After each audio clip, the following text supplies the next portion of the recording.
بسم اللہ الرحمن الرحیم.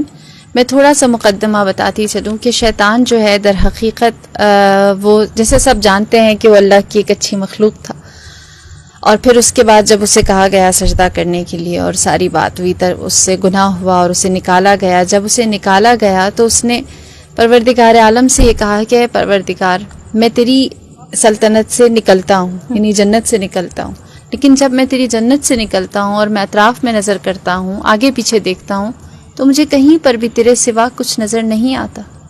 اگر زمین بھی ہے تو تیری ہے، اب میں جاؤں تو کہاں جاؤں؟ تو اس وقت اس نے سب سے پہلے مکان کا سوال کیا کہ میں رہوں گا کہاں پہ. تو کہا یہ گیا، جواب یہ آیا کہ جس جگہ پر بھی گناہ ہوگا وہ تیرا مکان ہوگا. تو اس نے کہا اچھا میرے لیے خوراک کیا ہوگی، میں کھاؤں گا کیا؟ تو جواب یہ آیا جو بھی غذا، جو بھی لقمہ بغیر بسم اللہ کے بنی آدم اپنے دہن میں ڈالیں گے وہ تیری خوراک ہوگی. لہٰذا بغیر بسم اللہ کی جتنی بھی خوراک ہمارے منہ میں جاتی ہے اس میں شیطان شریک ہوتا ہے. پھر اس کے بعد اس نے کہا اچھا اگر مجھے پیاس لگے تو میں کیا پیوں؟ تو کہا تیری لیے جو ہم نے مشروب رکھا ہے وہ شراب ہے. پھر اس نے سوال کیا اور کہا کہ تو نے انسان کے لیے کتاب اتاری ہے، مجھے بھی کوئی کتاب دے. ان کے لیے قرآن ہے، زبور ہے، انجیل ہے، تورات ہے.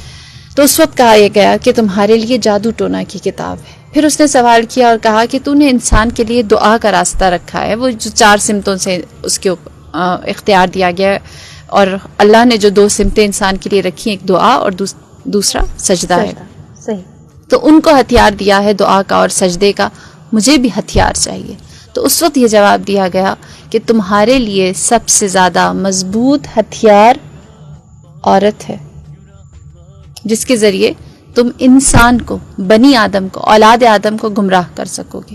لہٰذا اس کو بہت اختیار دے کر زمین پر بھیجا گیا.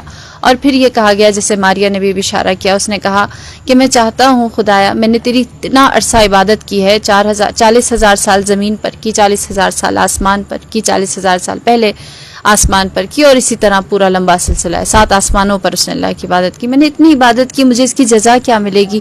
میں تجھ سے جزا چاہتا ہوں. تو اس وقت اس نے سوال کیا، اللہ تعالیٰ نے کہا مانگ، تو کیا مانگتا ہے؟ تو اس وقت اس نے سوال کیا اور کہا کہ پروردگار میں چاہتا ہوں تو مجھے نامرئی بنا دے، میں دکھائی نہ دوں، بنی آدم مجھے دیکھ نہ سکے. اسے نامرئی کر دیا.